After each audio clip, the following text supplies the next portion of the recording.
La parole au médecin général Yves Buisson, professeur agrégé du Val-de-Grâce, membre de l'Académie nationale de médecine et membre associé de l'Académie nationale de pharmacie. Chez l'homme, un cas particulier de la mélioïdose due à Burkholderia pseudomallei. Effectivement, un cas particulier. Donc, Yves, merci de prendre la parole. Messieurs, Mesdames les présidents et secrétaires perpétuels des 7 académies, chers collègues, chers amis, je suis très heureux de vous parler de ce sujet qui m'est à cœur, la mélioïdose et Burkholderia pseudomallei. Certes, la mélioïdose ne fait pas la une des journaux, hein. Ce n'est pas une maladie dont on parle beaucoup, on en parle même très peu. Moi, j'en ai entendu parler en faisant au grand cours l'Institut Pasteur, parce que j'avais 2 maîtres qui s'y étaient beaucoup intéressés, le professeur Mollaret et le professeur Daudin, à la suite d'une incursion de cette maladie en France qu'on a appelée l'affaire du Jardin des Plantes. Et puis, je l'ai retrouvé de longues années après, pendant un séjour au Laos, où j'ai travaillé sur cette maladie, et je me suis aperçu que vraiment, cette maladie et cette bactérie avaient toute sa place dans le débat hepta-académique qui nous réunit aujourd'hui.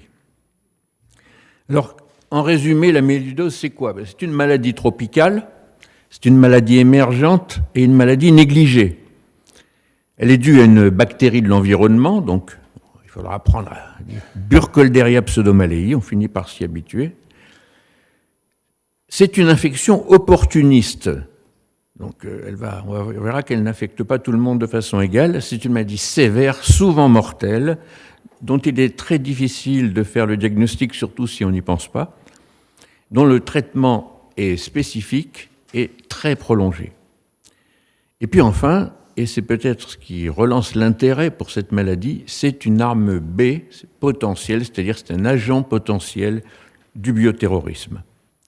Alors tout d'abord, une maladie tropicale, donc elle est tropicale, mais elle est surtout localisée, comme on le voit dans le cercle, en Asie du Sud-Est. Et tout particulièrement, il y a 2 points chauds qui sont le nord de la Thaïlande et le nord de l'Australie. Et on a à Khon Kaen en Thaïlande et à Darwin en Australie, on constate que la mélioïdose arrive en tête parmi dans les causes de septicémie communautaire, donc acquises hors de l'hôpital. Alors émergente, oui, c'est une maladie émergente, mais enfin ça fait quand même plus d'un siècle, ça fait 111 ans qu'elle est connue. Elle a été découverte à Rangoon, en Birmanie, le Myanmar actuel, par un médecin capitaine anglais, Alfred Whitmore, qui l'a découverte en analysant des abcès, des suppurations sur des cadavres d'opiomanes. Alors cette bactérie ressemblait beaucoup à une bactérie qu'on connaissait déjà, Burkholderia mallei, l'agent de la morve qui peut affecter l'homme, mais qui affecte surtout les équidés, les chevaux.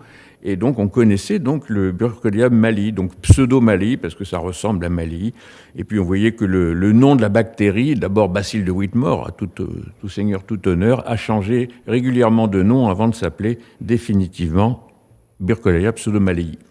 Alors, bon, ça restait une curiosité exotique, mais il y a eu deux événements militaires, la guerre d'Indochine d'abord, au cours de laquelle nos soldats du corps expéditionnaire français ont été exposés à cette maladie et une centaine de cas rapportés. Et puis la guerre du Vietnam, en 1973, on a compté 343 cas dans le corps américain, avec des cas qui sont survenus parfois longtemps après le retour aux États-Unis.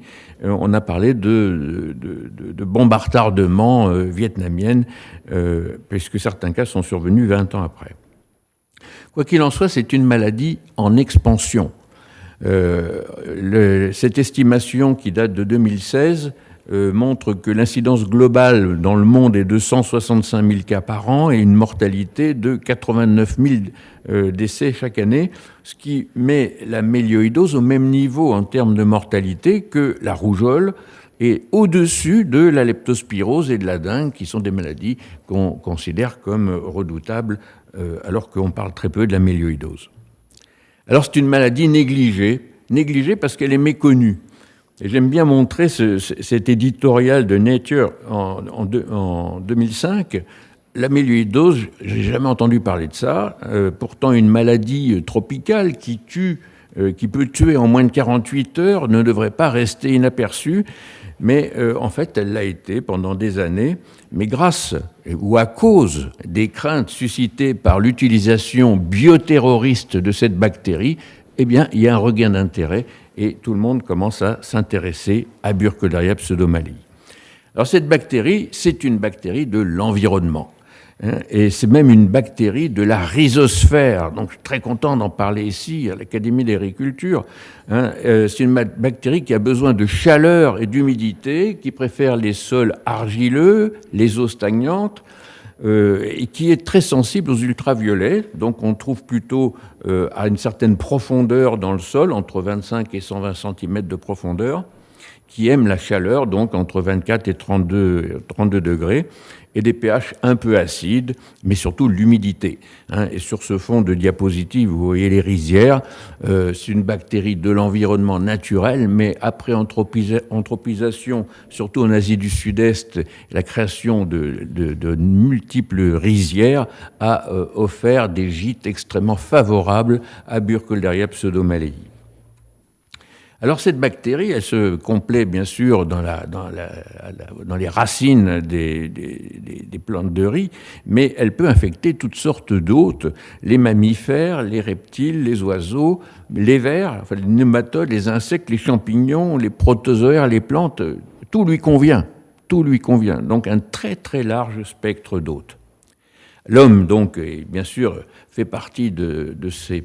Sinon, ça nous intéresserait beaucoup moins. Et l'homme peut s'infecter surtout par inoculation transcutanée. Elle passe par des petites plaies, des abrasions cutanées.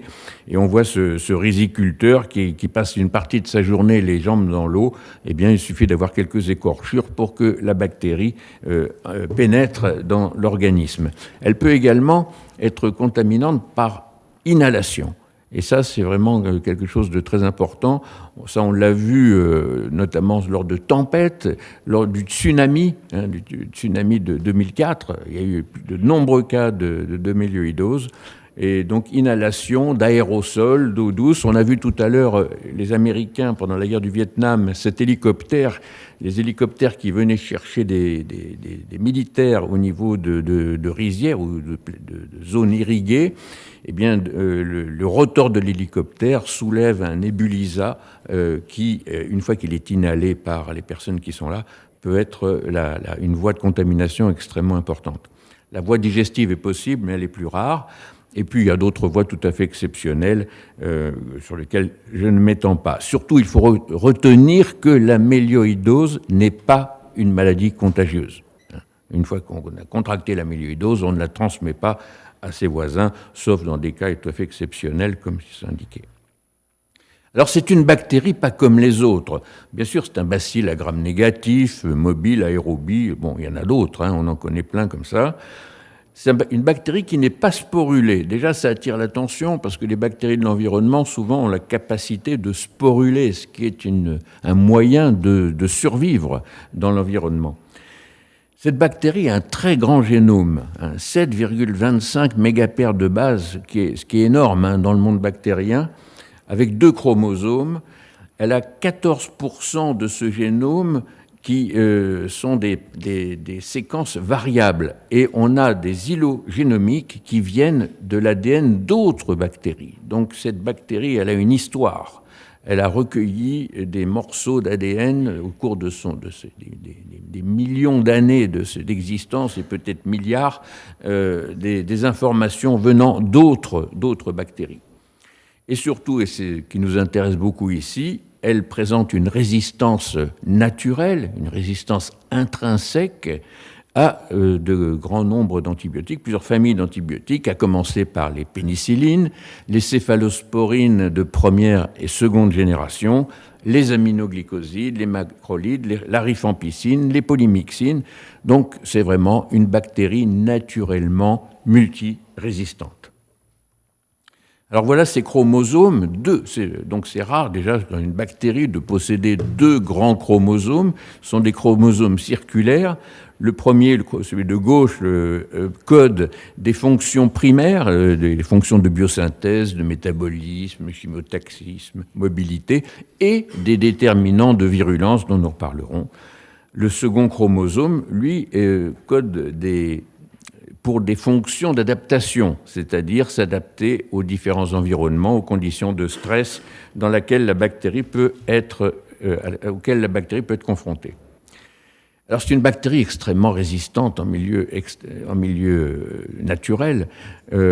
En conditions extrêmes, on voit que, là cette expérience est tout à fait exceptionnelle, elle peut tenir pendant 16 ans dans de l'eau distillée sans aucun nutriment, en utilisant seulement ses réserves d'énergie qui sont sous forme de polydroxybutyrate.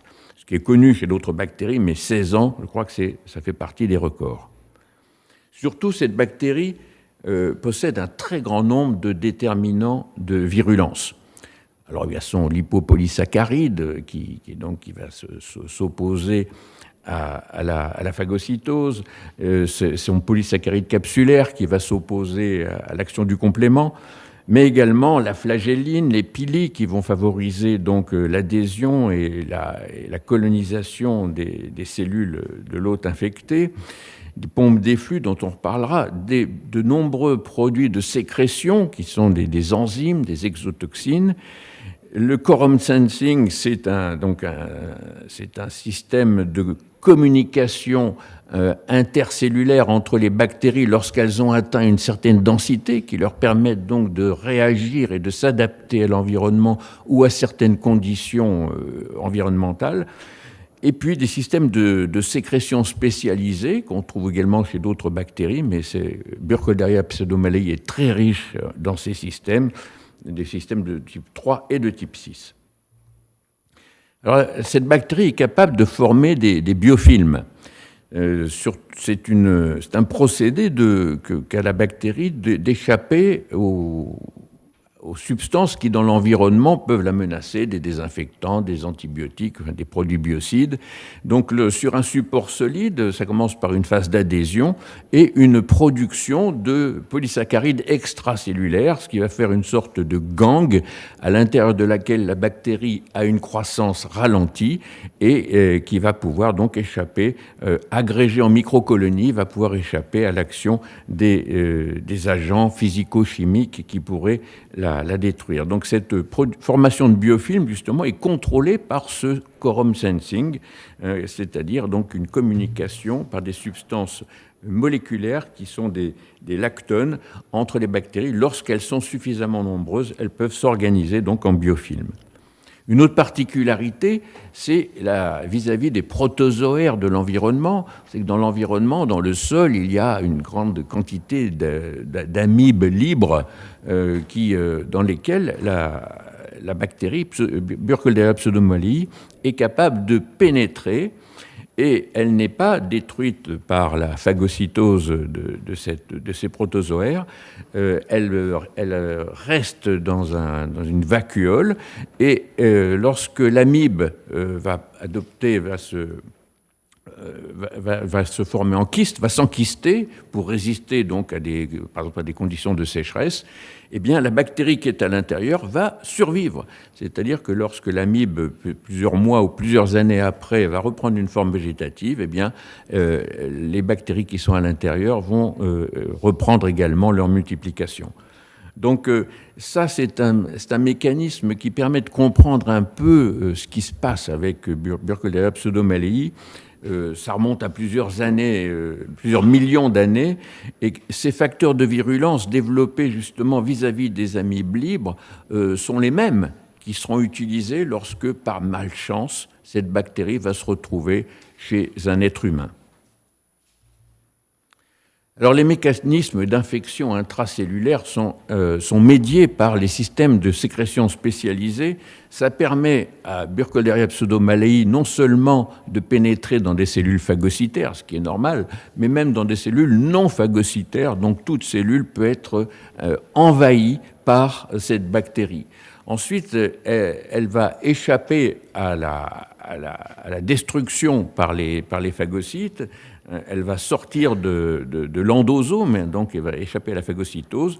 Elle va être capable de se propager de cellule à cellule par polymérisation de filaments d'actine, ce qui donne ces espèces de queues avec lesquelles la bactérie va pouvoir se mouvoir à l'intérieur du cytoplasme cellulaire et passer de cellule à cellule, former des cellules géantes, multinucléées, entraîner une fusion membranaire entre ces cellules.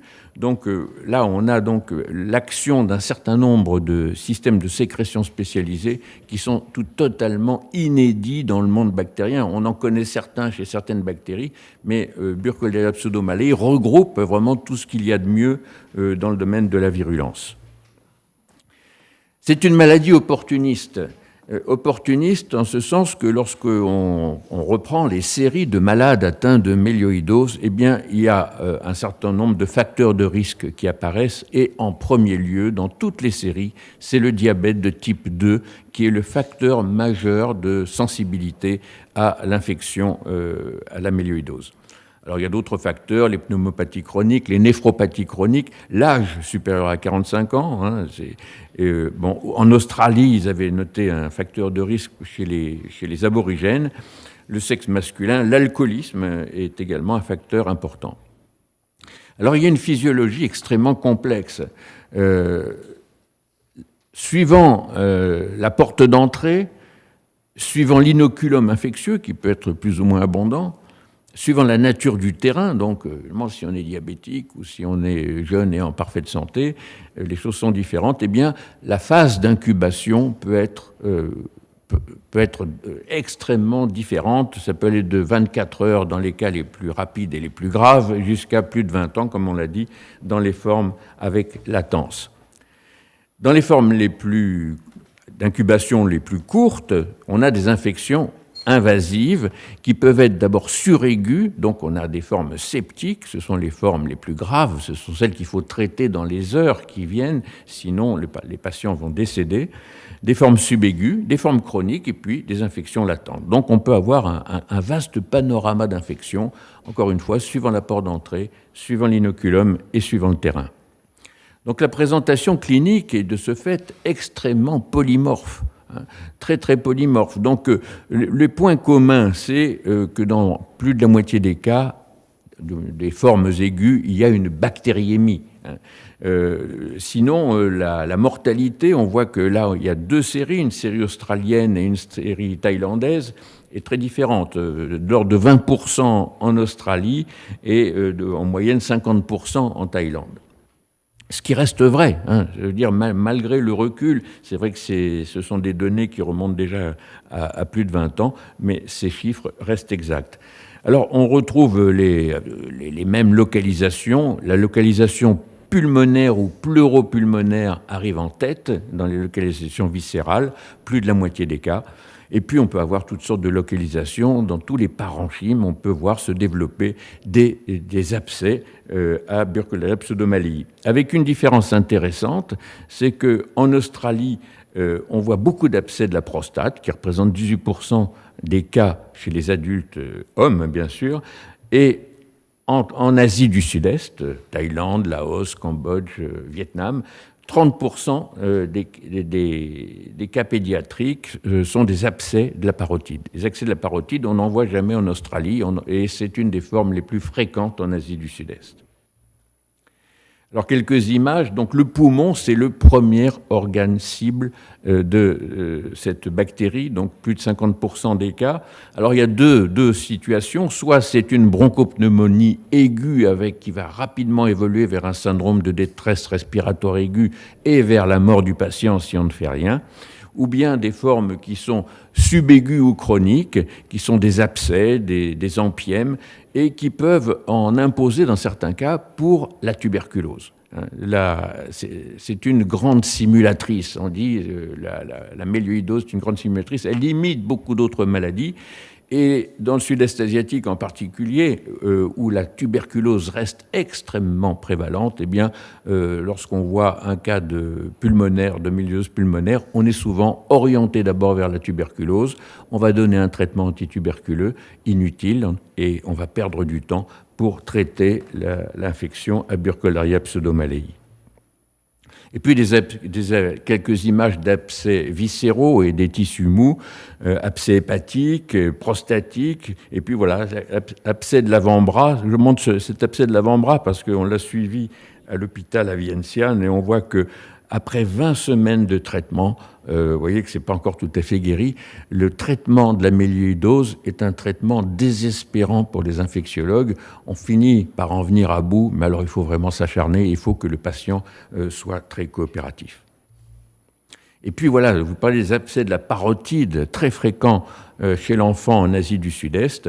Donc c'est des abcès de la parotide à différents niveaux et qui évoluent vers une fistulisation, et là vers une polyfistulisation, très, très fréquent et très caractéristique en Asie du Sud-Est. Alors le diagnostic est urgent, mais il est souvent difficile. Donc comme je vous le disais, grande simulatrice, on peut se tromper avec la tuberculose, il n'y a pas de signe d'orientation biologique. La bactériologie, c'est vraiment la seule façon de faire le diagnostic de certitude. Encore faut-il y penser.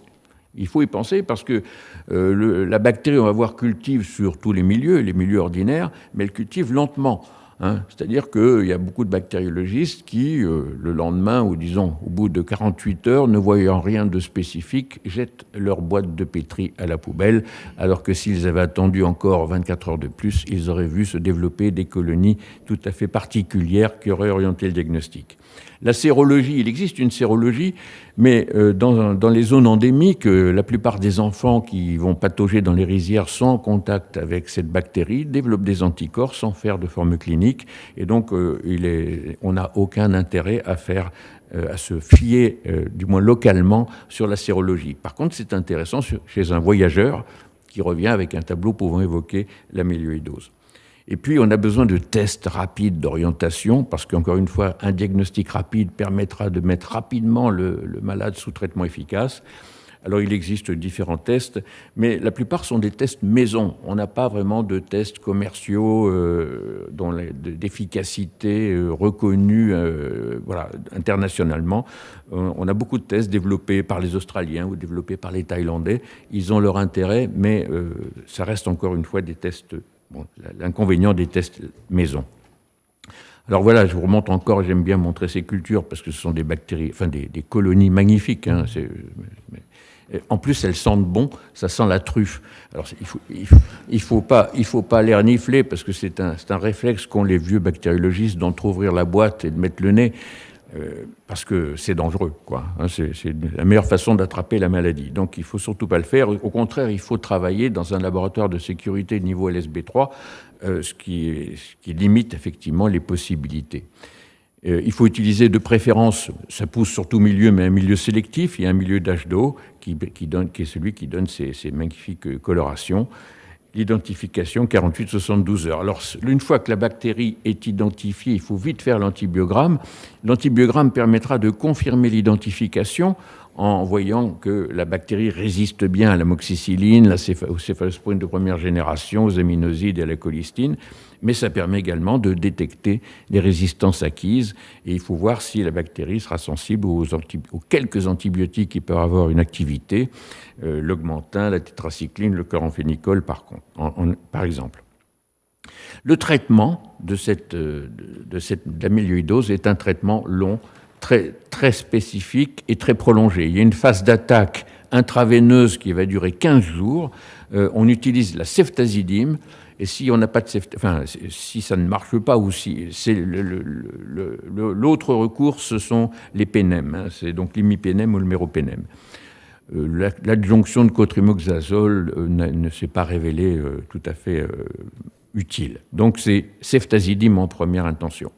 Et puis, au bout de 15 jours, lorsque le malade est sorti d'affaire, ne va pas mourir, il faut maintenant penser à éradiquer la bactérie.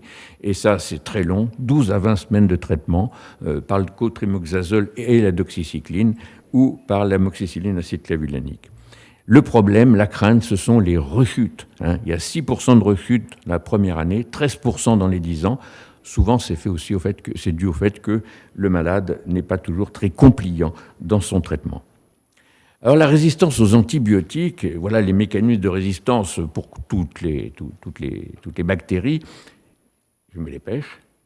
Les mécanismes de résistance qui sont indiqués à droite, eh bien, Burkholderia pseudomalaï les a tous. L'imperméabilité, l'inactivation enzymatique, la modification de la cible et les flux actifs. Donc, tous ces moyens, tous ces mécanismes de résistance vont permettre donc les résistances intrinsèques et les résistances acquises. Et je voudrais juste parler de l'efflux actif. L'efflux actif permet d'éliminer un grand nombre d'antibiotiques et c'est le principal mécanisme d'action de résistance chez Burkholderia pseudomalaï. C'est les pompes d'efflux. Donc, des pompes d'efflux, il y en a dans les bactéries, il y en a dans les cellules eucaryotes. C'est ce qui permet d'éliminer hors de la cellule tout ce qui est dangereux ou inutile pour la cellule. Donc, ce qui fait le ménage, en quelque sorte. Donc, c'est un dispositif transmembranaire, de transport transmembranaire. Vous avez le transporteur qui est dans la membrane interne, une porine qui traverse la membrane externe, et puis un adaptateur entre les deux. Donc il y a plusieurs pompes d'efflux. Chez les bacilles à gram négatifs, on appelle la famille RND. Donc ce sont des pompes qui permettent de résister à un très grand nombre d'antibiotiques. Chaque pompe a une spécificité pour les antibiotiques qu'elle va éliminer. Ces pompes chez Burkholderia pseudomalaï ont un support chromosomique. Elles sont codées par les 2 chromosomes, 7 par le 1, 3 par le 2. C'est donc le système majeur de résistance intrinsèque de la bactérie à faible niveau, mais en cas de besoin, le niveau peut être augmenté soit par mutation, soit par surexpression des promoteurs. Dans la rhizosphère, où vit Burkholderia pseudomalaï, eh bien, il y a une compétition permanente avec les composés toxiques des plantes, avec les prédateurs, avec les autres bactéries, la lutte antibactérienne dont on a parlé déjà. Eh bien, ces pompes sont impliquées dans la modulation des facteurs de virulence en même temps et simultanément avec la formation des biofilms et le quorum sensing. Par exemple, Burkholderia pseudomalaï peut inhiber une autre bactérie toute proche qui s'appelle Burkholderia thailandensis, qui, elle, n'est pas pathogène pour l'homme.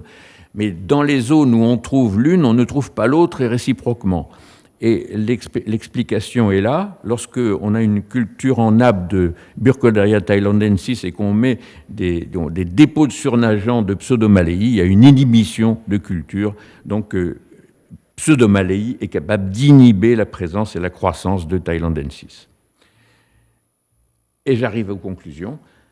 En conclusion, Burkholderia pseudomalaï, au départ, c'était une curiosité exotique, une énigme bactériologique, puisqu'on se demandait comment une bactérie, ça profite, qui est adaptée donc au milieu des rizières ou des zones hydrotelluriques dans lesquelles il n'y a jamais eu la présence de l'homme et le dépôt d'antibiotiques. Comment cette bactérie peut-elle s'adapter aussi bien aux stress environnementaux, mais infecter aussi toute une grande variété d'eau, de contourner les défenses immunitaires et de résister à l'action des principaux antibiotiques qu'on utilise en thérapeutique? Eh bien, c'est le résultat de millions d'années d'adaptation dans la rhizosphère, avec concurrence, avec tous les êtres vivants qui se trouvent à ce niveau. Cette bactérie a accumulé un grand nombre de mécanismes qui favorisent sa survie, sa virulence et sa résistance aux antibiotiques. Tout cela va de pair. Il faut bien comprendre que les facteurs de virulence de ce type de bactéries sont des facteurs adaptatifs qui ont été sélectionnés pour que cette bactérie puisse exploiter la niche écologique, mais non pas pour que cette bactérie détermine des maladies chez l'homme.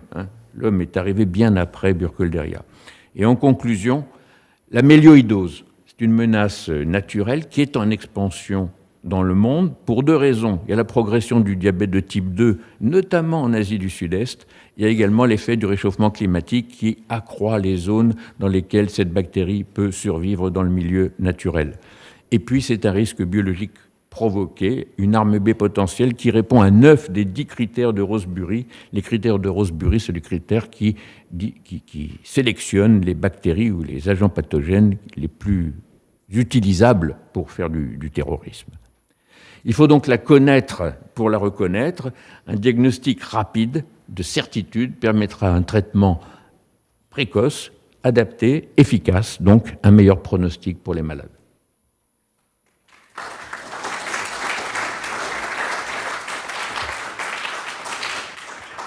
Merci Yves pour cette description importante sur une bactérie effectivement qui est assez peu connue, même dans le milieu infectiologique.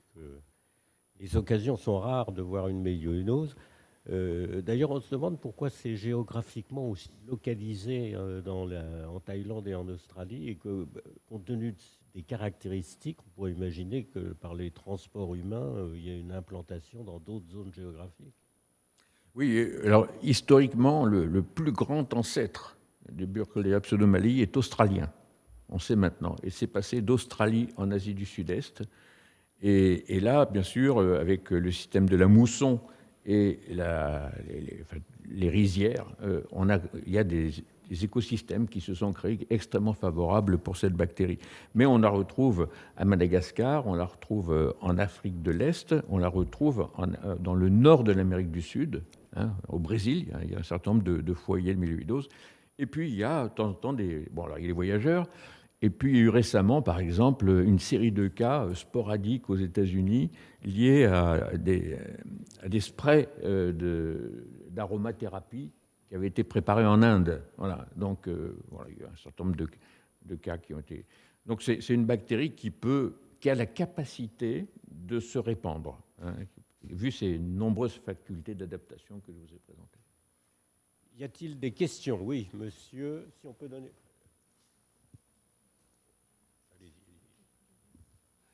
Bruno Bonnemain de l'Académie de pharmacie. Je voyais dans les facteurs de risque le problème du diabète. Est-ce qu'on connaît la raison de cette sensibilité?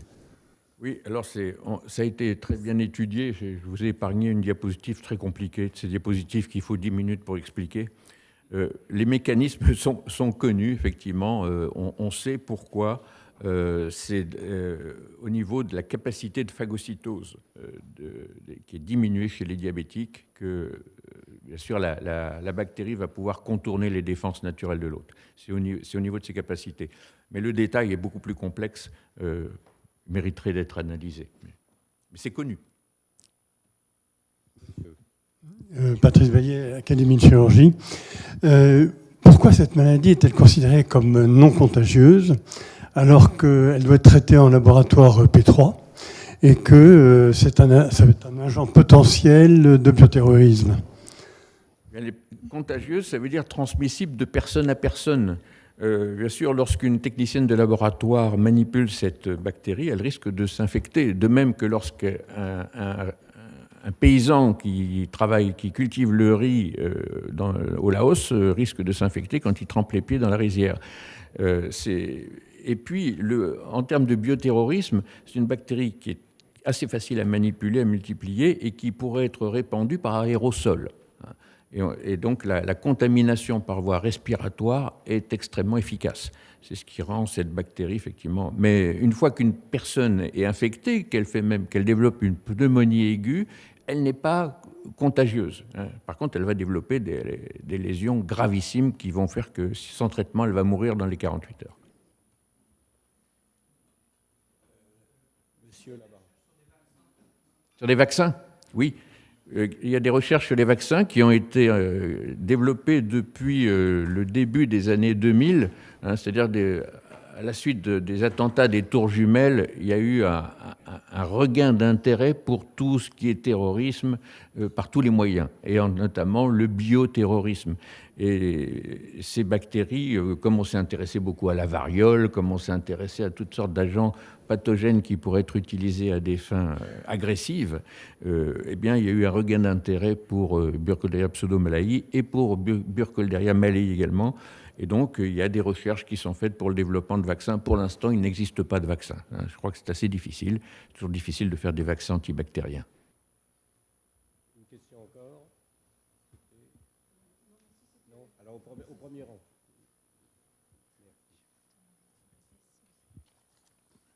Marie-Cécile Ploin, donc Académie vétérinaire. Merci beaucoup Yves, c'était passionnant. J'ai appris plein de choses et très clair.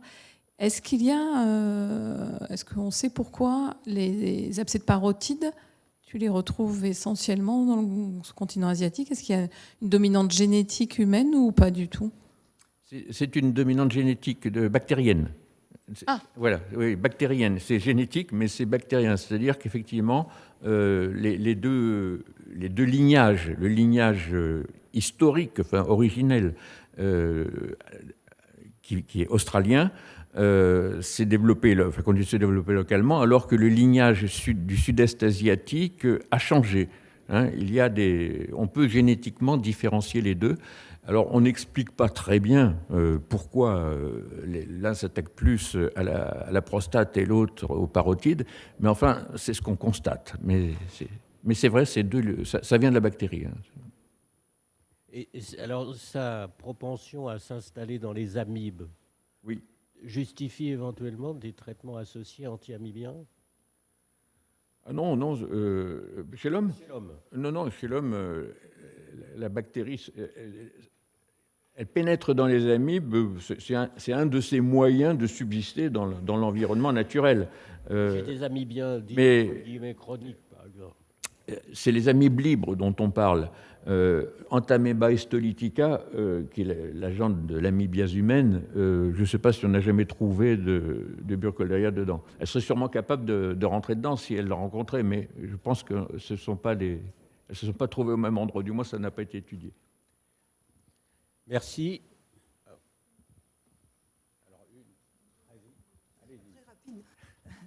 Juste, monsieur, est-ce qu'on en a trouvé dans les rizières françaises?